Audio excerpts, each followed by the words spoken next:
In this video, we're going to learn about less likely or more likely.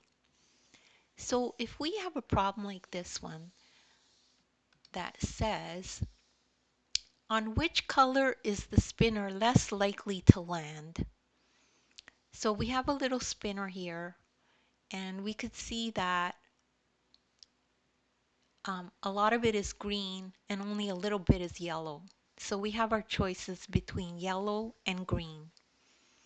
So because the spinner has more green, it'll be more likely that it'll land on the green and less likely that it'll land on the yellow, right? Because there's so much green and so little bit yellow, it's less likely that it'll land on the yellow. So let's circle that as the answer. And let me see if I could do that in yellow. Not really sure it'll show up. Yes, so that's the answer. So if you need more resources on this kind of problem, if you look in the description, I have links to other videos of mine that are like this. And make sure to download the ebook.